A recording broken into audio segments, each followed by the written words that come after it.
Hello. Hi again. We're in the Finnish mystery on page 115. We're at chapter 6 of Revelation. They're dealing with verses 7 and 8. We read half of it or talked about half of it last time. This time we're at the part where he's talking about hell. But we'll read the text again, right? Yeah, this is Revelation 6, 7, and 8.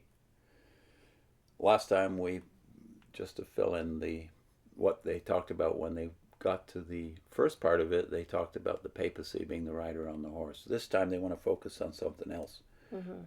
When he opened the fourth seal, I heard the voice of the fourth living creature say, "Come." And I looked, and behold, a pale horse, and its rider's name was Death, which somehow they turned into the papacy. And Hades followed him, and they were given authority over a fourth of the earth to kill with sword and with famine and with pestilence and by wild beasts of the earth. So they spend now 2 pages of small print on Hades and what they think it means. They're going to try to create a coherent picture of what it means. Now, we read this together, and I'll tell you, it was torturous. The flow of the language was strange. The reasoning was strange. So I'm not going to try it again. I'm not going to read it out to you. If you want to, it's page 115, 116. And there are really dozens of texts they cite, even from the Old Testament, right, about Sheol. Yeah. And then, of course, Hades in the New Testament. Well, the only part I'll read you is kind of the bottom line that Russell comes to.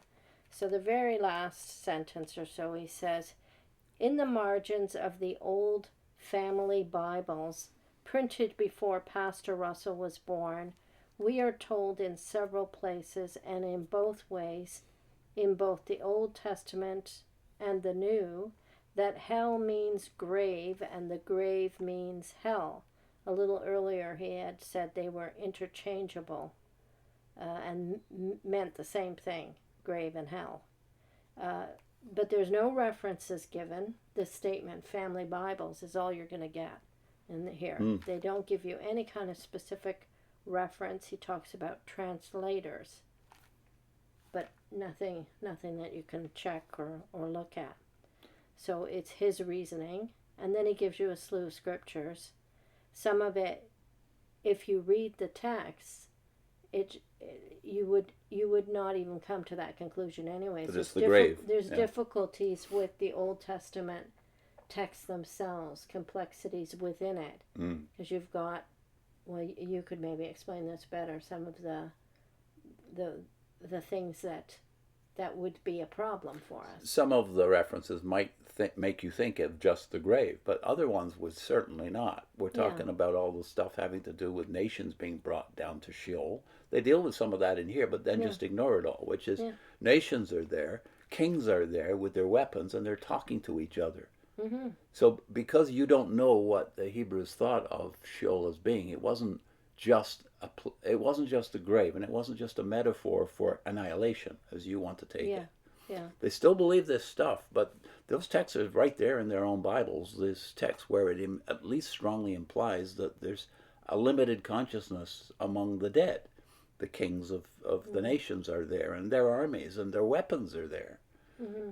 They're kind of asleep, but not. And that everyone goes to this place is one of the things it talks about. Well, that's what they believe. They believe that good, bad, and indifferent all went to the same place, this holding place called Sheol, which in the New Testament becomes Hades. And the New Testament doesn't deny what they believed about Sheol. It actually adds more detail to it. For instance, the rich man in Hades in Luke 16. But you also reference in here that Job and Jacob wanted to go there. Yeah. Well, why would they want to go where the pagan armies were? Well, that's part of it. So they had an explanation for that becomes more explicit in the New Testament. And they wanted to go there to be with their family members.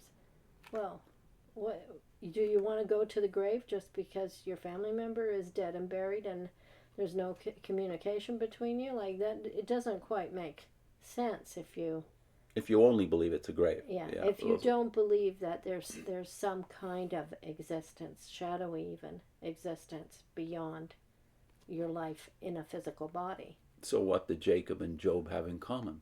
They think, at least in Jacob's case, that they've lost their favorite son, and Job's lost all his children.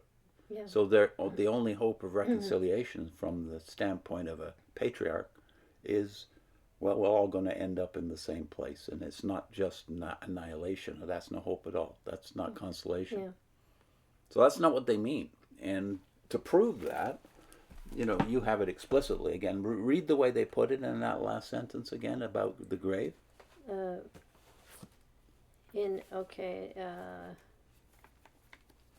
When they give you their bottom line. In 7 places and in both ways, in both Old Testament and New, that hell means grave and grave means hell.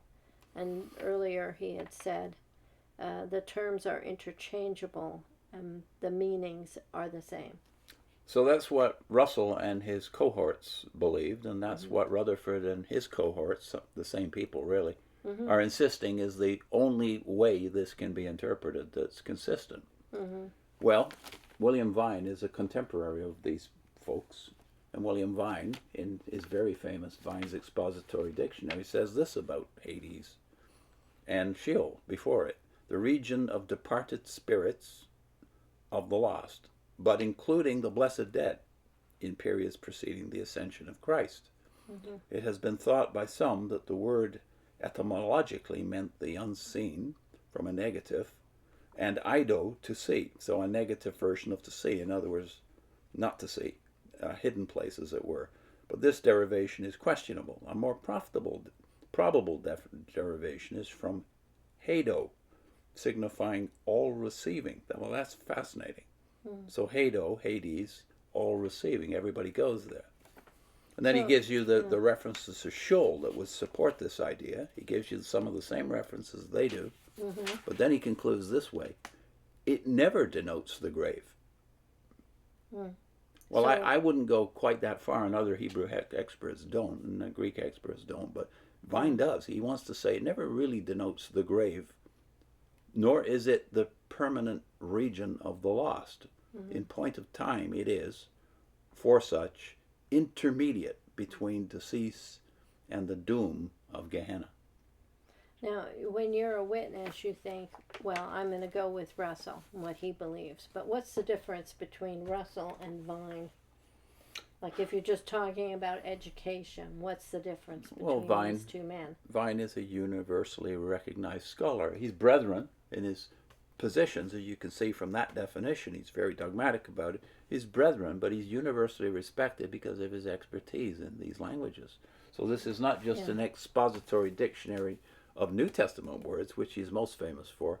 It's also an expository dictionary of Old and New Testament words. Yeah. So, there's something about, I'm not Italian, and if somebody's speaking in Italian and using Italian words, and then I tell you they mean something, I don't know.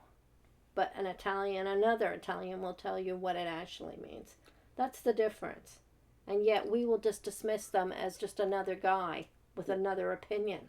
As if the language meant nothing. This is the big difference between Christendom and what you're used to if you're a faithful witness, which is you've got to agree on everything.